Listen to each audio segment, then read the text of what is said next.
વાર્તાનું શીર્ષક કરુણ રુદન. સરલાબેન ખરેખર સરળ સ્વભાવના, પણ તેમના પતિ કેશવરાય એટલા જીભના રસાસ્વાદવાળા શોખીન, એટલે જ કદાચ દીકરી વંદના અને પુત્ર યશ અવારનવાર કંઈ ને કંઈ ખાવાની ફરમાઈશો કર્યા કરે. હાય, હવે વાસી કામ પત્યું કરતાં બિચારા સરલાબેન પલાઠી વાળી આગળના સોફે બેઠા.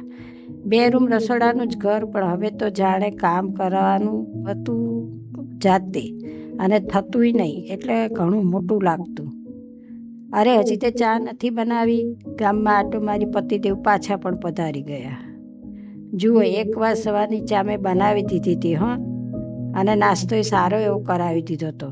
રસોડા સિવાયના ઘણાય કામ હોય છે, સમજ્યા? સરલાબેન ઊંચા અવાજે જ બોલ્યા, અને પછી બબડતા ચા તો મૂકી જ આપી. અરે, કેટલા બધા દિવસ થયા. દિવાળી ટાણે કયા કારણે તે મોહનથાળ ન બનાવ્યો તે તો યાદ નથી, પણ હવે થોડી ફુરસત કાઢ અને બનાવજે. ચા પીતા પીતા પાછી ફરમાઈશ આવી ગઈ. સરલાબેને કોઈ જવાબ પાડ્યો નહીં. ત્યાં તો સવારે કોલેજ ગયેલી દીકરી વંદના આવી ગઈ. થાળીમાં સલાડ, કોઈ બટેકાનું શાક, રોટલી, છાશ જોઈને જ ગુસ્સે ભરાઈ ગઈ. મમ્મી, તે શું ધાર્યું છે? રોટલી શાક જ રોજે રોજ મળે?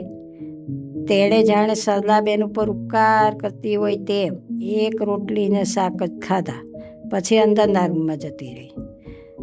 સાંજે પગમાં દુખાવો ખૂબ જ થયો હોવા છતાંય બિચારા સરલાબેને ગાંઠિયાનું શાક અને ભાખરી બનાવી દીધા, અને એક મોટી વાટકીમાં થોડા ઘી ગોળ પણ બનાવી મૂક્યા.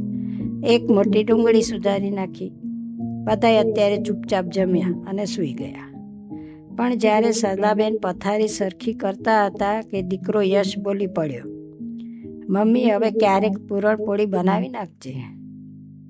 સરલાબેન હં કરતા પથારીમાં લાંબા થઈ ગયા.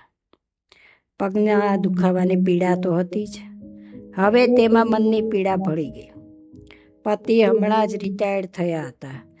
તેમના ટૂંકા પગારવાળી નોકરીમાં કેમ કરી ઘર ચલાવ્યું, 2 બાળકોને કોલેજના અભ્યાસ સુધી પહોંચાડી દીધા, અને વળી અવારનવાર તબિયત લથડતા પતિની સારવારે કરાવતા ગયા. જિંદગી તો વહેતી જ ગઈ, અરે વીતી જ ગઈ. તેમની આંખો આંસુથી છલકાઈ ગઈ. તેમના ગળે ડૂમો બાજી ગયો.